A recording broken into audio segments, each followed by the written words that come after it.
Hello and welcome to another drive-in double feature. I'm Ryan, I'm Nathan. and this is the podcast where we talk about two movies a week every Tuesday and Thursday. But before I get into anything at all, we have a Patreon over at patreon.com/drive-in double feature podcast. You know, I I was flipping through the channels the other day on my TV. I always watch cable, and I know. I saw a commercial for our Patreon came up on there, and advertising it, and it said it was only $5 a month. You get to see all kinds of exclusive content, games, conversations over there. It was a really nice spot that we had on the TV right there. I'm glad we paid for that television spot. Yeah. Yeah. I think someone just ran that for us. So thank you. Oh Maybe one of our patrons. yeah, we sent a tape in. Oh, okay. Cool. Oh, the tape. That's yeah. No wonder cable's still so huge. Yeah, Big tape supporters. big fan. Next time we'll be on terrestrial radio. but Yeah. Awesome. but anyway, it's only $5 a month. Like I said, doesn't affect any regular content. Go over there. But today we're going to be talking about 2020's Chick Fight, and that is directed by Paul Leyden. Um, Yes. Finally, a Paul Leyden film. so the only credits he's had, I mean, he did direct one other movie before this called The Hunter's Prayer, which whatever that is, but he's also a television director primarily for soap operas. So that's what Awesome. you want in a cinematic director. And if you Mhm. really, really like this movie, I highly recommend R.I.P.D. 2, Yeah. and which apparently is a real thing. Which RIPD wasn't that a flop? It was yeah, it was. I can't believe made. I've been interested in made for TV or not named, just like weird sequels. Like I think this year Jarhead 4 came out.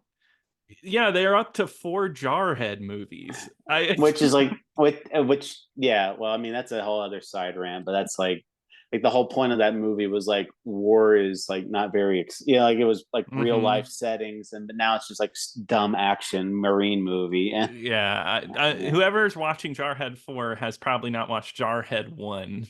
That's what it No, feels like. probably not. But anyway, the reason why I picked this movie is Nathan. This was on your watch list before this was on mine. So when I was looking through your watch list, I saw this was on there. You So were perusing my watch list. I yeah, why not? That's funny. Okay. There's a lot Why? on there.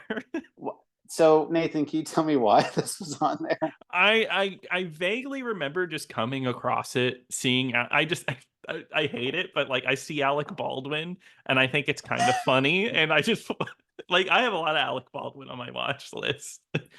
So that's it. Real. And just to let you guys know, I was really disappointed when I'm going in for my Alec Baldwin movie and he's not in a lot of it. Yeah. No. Yeah. hmm I So bet that's you. it. I can't. Alec Baldwin. Well, don't worry. Russ will be on your watch list in no time. As But soon as that's out, we're covering it. Just letting you know. okay, perfect. But no, like okay. So I thought maybe this movie was going to be some type of like really not gritty, I guess, but like real like kind of like oh yeah, like these are chicks being badass, like they're hmm fighting, that type of thing. Like kind of like maybe like that movie Never Back Down or something, but it's That's like what for I women, thought too. like Yeah. but for women. hmm But no, this was I when I watched the premise for this movie, and I texted you, it's like my head's gonna like explode right now, like because Nathan and I, oh yeah, like we always joke about the movie Fight Club because we have nothing against Fight Club, but I No. always my biggest thing is like this movie gets way too much praise, like as it being hmm like one of the greatest movies ever made. Which it's a really good movie, don't get me wrong, but in my opinion, that's a little too much praise. But I agree. but anyway, this movie, it's the chick flick version of Fight Club. Exactly. They literally went like, oh, let's take the man movie, Fight Club man movie in quotations, which I wouldn't even consider it like people nowadays take it as like a manly movie, but it really isn't that way. No, But it's it's like like yeah. it's like that version of Fight Club that's the man movie. We're gonna make it with women now. Right, because like the whole point of Fight Club is that it's like, oh, like anarchy, like basically it was like calling out those people, like Hmm. calling out the people that are like trying to be alpha and all that stuff. Like it was because that's not what the movie was about. Like a lot of people like take it for like like the complete wrong message of that one. Yes, yeah. And but this one, it's like, no, this is Fight Club, but it's empowering. Yeah. And I mean, yeah, I guess, if that's your thing, I mean, Hmm. but they literally call it a fight club in this Oh movie. yeah, Like they're it's a they're Fight like, Club.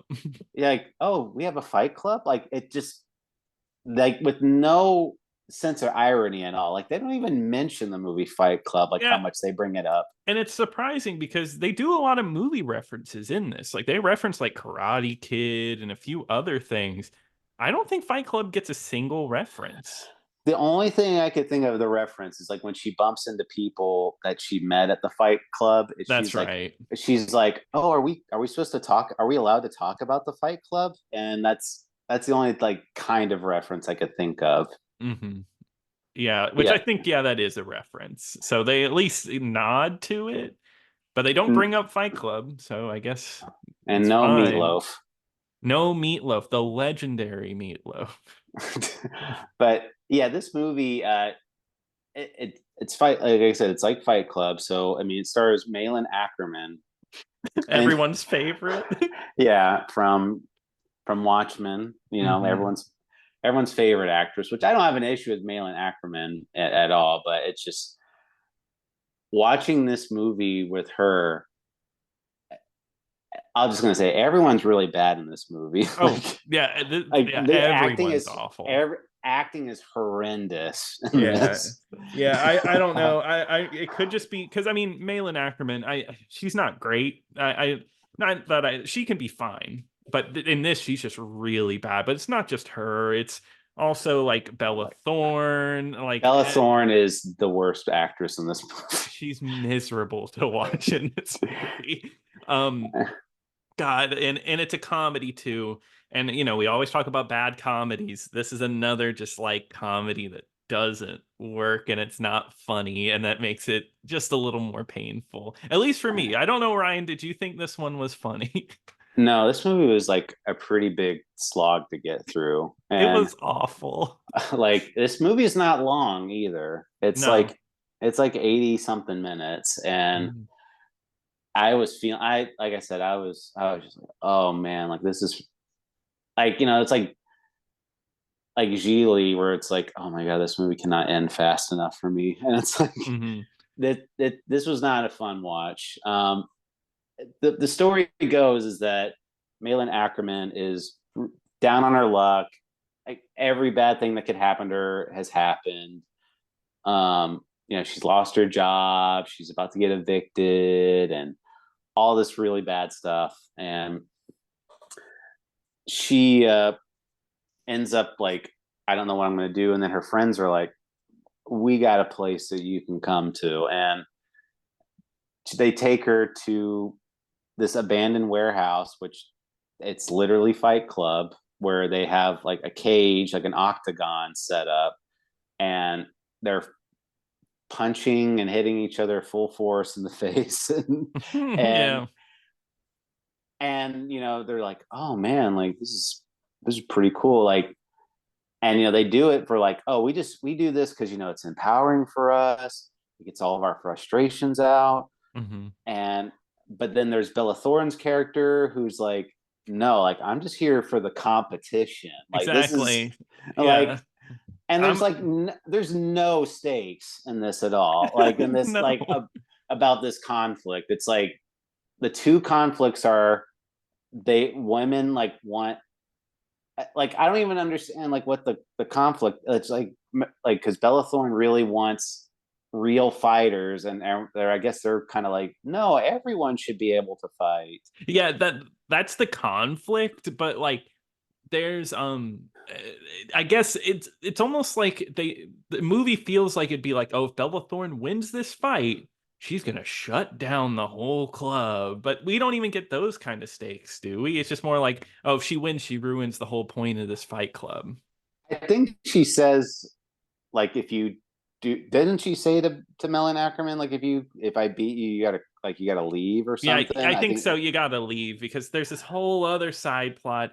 Oh, her mom used to run and own the fight club, but she I, died of cancer. that part made me so frustrated because, Hmm. like, so this whole thing was like, oh, my mom used to be a fighter. My mom used to own this place. Hmm. And like her friend, who has been her best friend for I don't know how long, but it's like pre-established, that they're really good Yeah. friends. And they're like, they just dropped this on her. I'm like, you knew, if I if that was my friend and like they knew my mom was doing that, and I'm like, you knew this long and you said nothing to You me, like waited this long. you waited until after she died to tell me Yeah. this, like. And even her dad, played by Kevin Nash, by the way, knew too. He's like, oh yeah, I knew your mom was in the fight club. Yeah, like everyone knew except Malin Ackerman. I'm like, what awful people to Yeah, her. Like, yeah, exactly. Why would what? also if she told everyone else, why is she hiding it from her? Yeah, I don't know. It's really awful.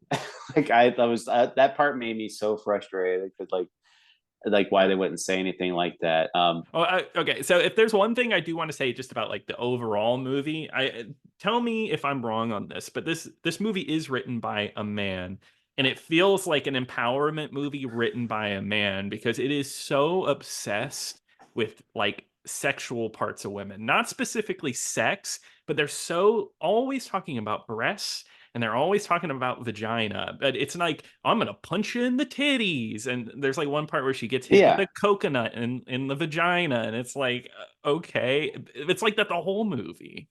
right. Well, there's a lot of vulgar dialogue. Hmm. Like there's the one where like her friends like, oh, I'm gonna set her pubes on fire with my tongue or something like Yeah. like really vulgar, or like there's a scene where she's having like a dream that she's making out with the doctor, and the doctor's like, oh my god, you're so wet, and it's like, no, you're really wet, and it turns out she was being hit in the ocean waves, and it's like Yeah, exactly. and it's very vulgar movie, like I would a lot more sex talk than I imagined. In fact, so like you said, Kevin Nash is in this movie, Hmm. and I already knew right away what the joke or the punchline was going to be, because he the mom's been dead for a while, and Kevin Nash is, he's just like, oh, like, I miss your mother, and but then she notices like there's somebody in the house, which again, like, he knew his daughter was coming, and like, and then his lover was also in the house as well, and Hmm. like he didn't want them to meet right away. And anyway, like he was like, she figures like, oh, there's somebody in the house. And he's like, I don't want you to meet them yet. And she's like, well, I'm gonna go in, and she just runs inside, and I was like, it's gonna be a guy, isn't it? And it's like, oh, it's a guy, and it's like, huh, what? Like, He's gay? Oh my God. Yeah. And it's like, of course, Kevin Nash is a huge guy and it's a little guy.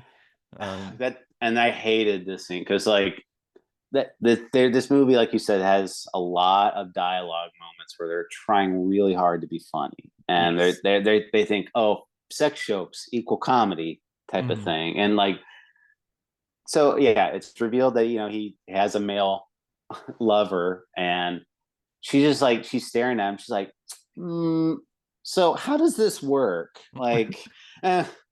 And I'm like, well, it's not exactly complicated what they're doing, probably. And and then she wanted to know like who was on top and everything. I'm like, It's your I don't. dad. That's your dad. Like, Exactly. Yeah, there's like that scene at the bar later where they meet up at a gay bar and it's like Kevin Nash is about to go to an orgy and she's like, "Dad, you don't want to go to an orgy. Just go home and have sex with your man for hours." Which leads to him having a heart attack. So that's another that subplot. yeah, really, that was like a really undeserved dramatic moment. They're like, oh my god, like my dad's Mhm. had a heart attack, and she had like they do like they drop they make it super serious too when they do that. Yes. Like they drop the whole music act, play super serious music, Mhm. like slow mo running through like the hospital, like oh my god, my dad, Mhm. like and and then when she gets there, he's like, oh, I'm fine. It Yeah. was minor. It was a mild heart attack, and just uh, and then they make a joke about that, and it's like oh, like we were having sex on the washing machine, and really really stupid joke. It was like and like the because there's a doctor that comes in. It's like oh, so you're Mr. Washing Machine, and this lover's like yes, he sure does love his spin cycle, and the doctor's like I'm more of a permanent press guy myself. Yeah. So bad. um God, again, there's so much to talk about, like dialogue wise, but I also have to say that this movie is also just horribly made too. I don't know if you felt this way. The editing, the Oh yeah. sound, it's all Uh, bad. Like there's a scene, a big fight, the big fight scene at the end of the movie. Bella Thorne and Malin Akerman's are they're fighting, and this they use the same crowd noise, the audience gasp. They use it like 5 times in one fight, the same gasp noise. I'm like, whoever was editing this did not care. and it's this and every time somebody let it yeah, and the sound design too, like every Yeah. time somebody lands a punch or a kick, it's the same sound effect no matter what, Yeah. like that. You just And hear that over and over and over again. it just makes you think like nobody's caring about this movie. Why even make it? Like why like what's the point? Because they even get Alec Baldwin. Of course you can't ask Alec Baldwin to enjoy being your movie. I feel like that's just like a common thing. But like he's barely in it, and like he might have one of the better roles in the movie because at least it's Alec Baldwin, but like he's just a drunk. That's all it is. Yeah, I mean, they have another really dumb joke with him. So, like you said, like Mhm. Alec Baldwin's in the movie, and they kind of make him out to, he's like a trainer. He's like a boxing trainer or Mhm. whatever. And I I already knew, like, again, I could call this joke right away too, because Mhm. they're like, oh, you see that guy over there? He used to be the boxing trainer for Sugar Ray. Mhm. And you're thinking in your head, oh, Sugar Ray Leonard, the famous boxer. Mhm. And I'm like, it's gonna be the band, isn't it? No. No. It's gonna be the band. And of course, at the very end of the movie, it's like, oh yeah, Mark McGrath was great to work with. Yeah, luckily in my idiot brain, I heard Sugar Ray. He trained Sugar Ray, and I went straight to the band. So like I was like, oh okay, yeah. So I was like, he was like, oh, that's the joke, isn't it? Because Alec Baldwin, he's like fat and stumbling around, but he can teach her how to take good hits, and that's all. That's like her big thing is she can take hits because she's got a really hard head, and that's an actual plot point to this which, movie. which is like straight off ripped off from a Simpsons episode where Homer becomes a boxer. Yeah. It's like his whole advantage is that he can take as many hits as you give him. But Hmm. did they ever mention? Because I'm like, why is this movie so weirdly tropical?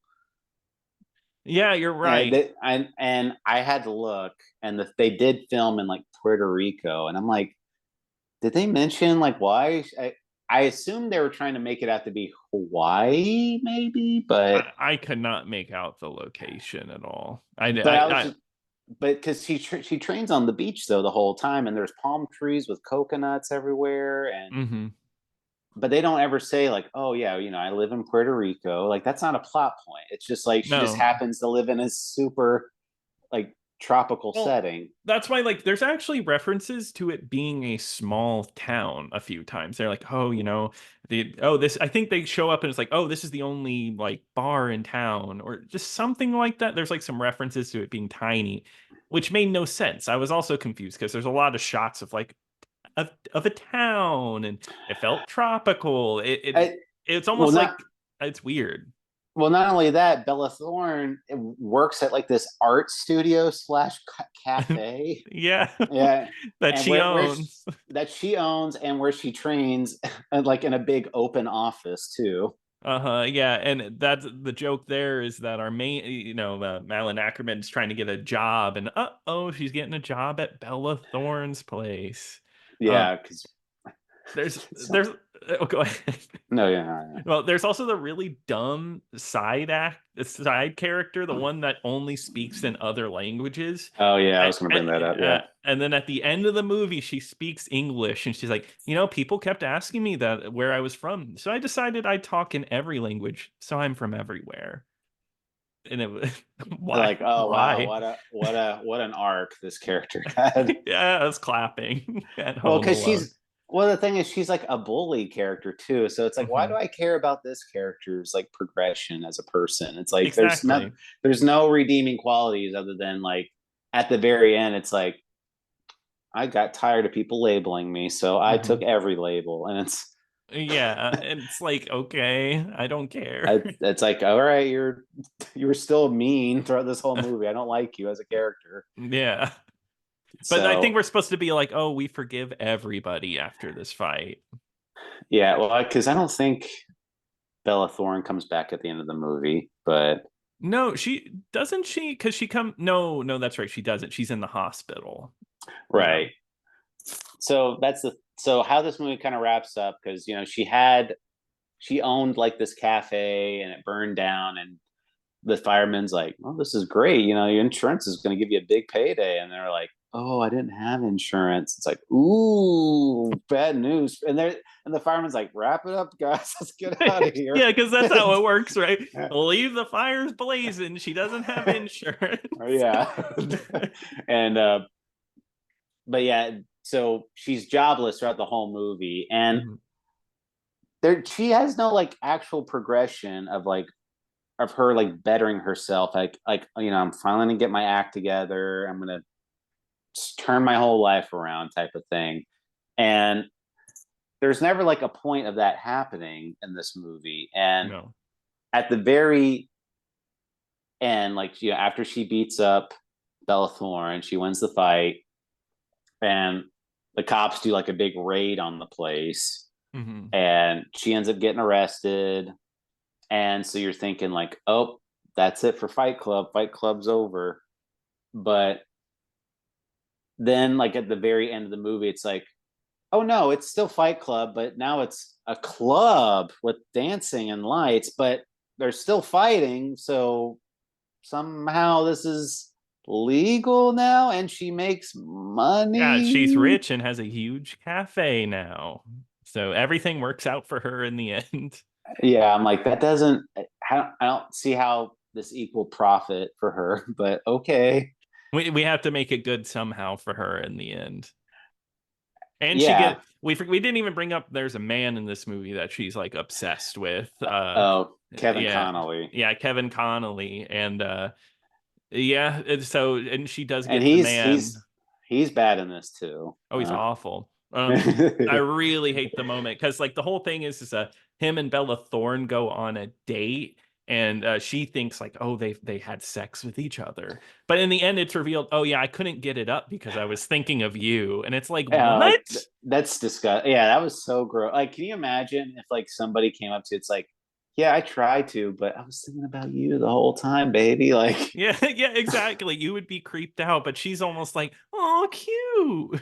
yeah, and he, they're like, you want to go bang in this like office supply closet?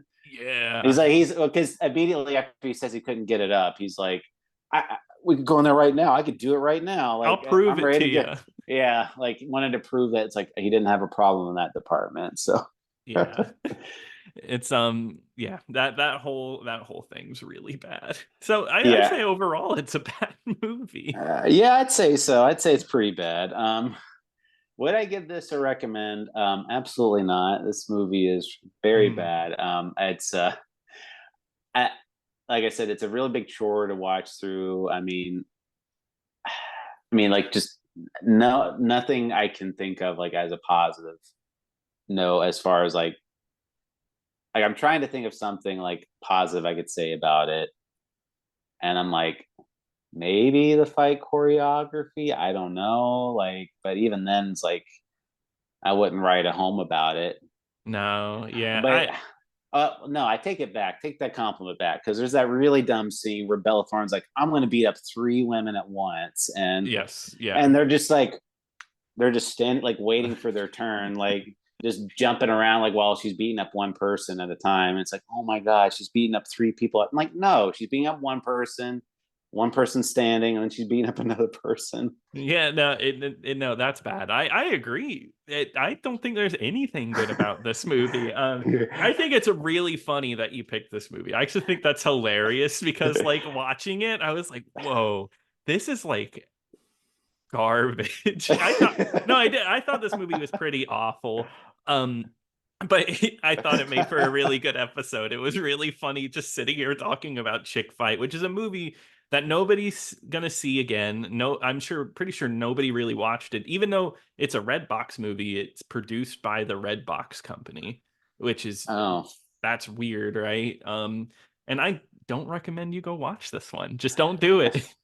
No. I mean, even if it sounds like, like, oh man, that sounds so crazy. It's not. It's really not. It's And so, not.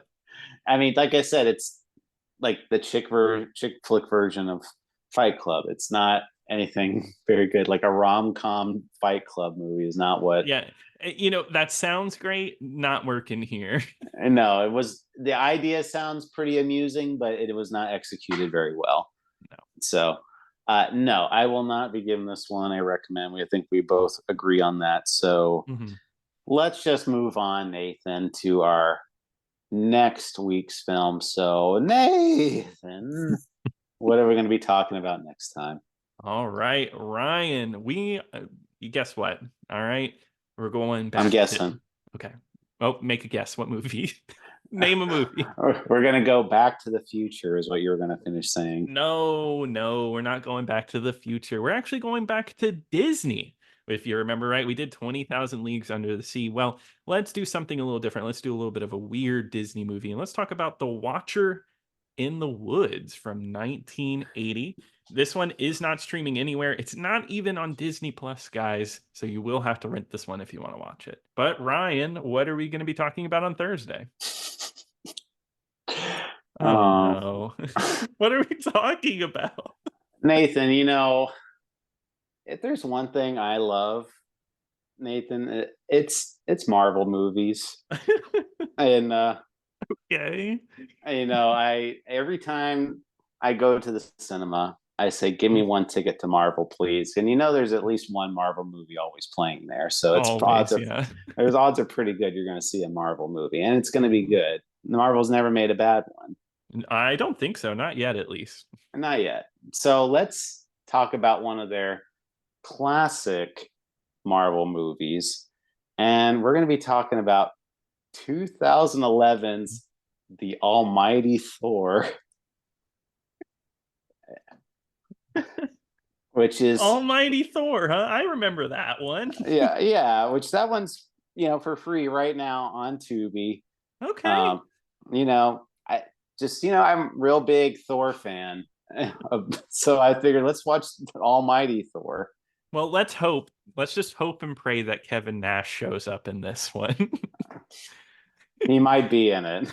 Okay. Well, we'll see. Anyway, thank you so much for listening to today's episode. If you have any thoughts and opinions about the podcast, please email us over at drive-in-double-feature-podcast@gmail.com.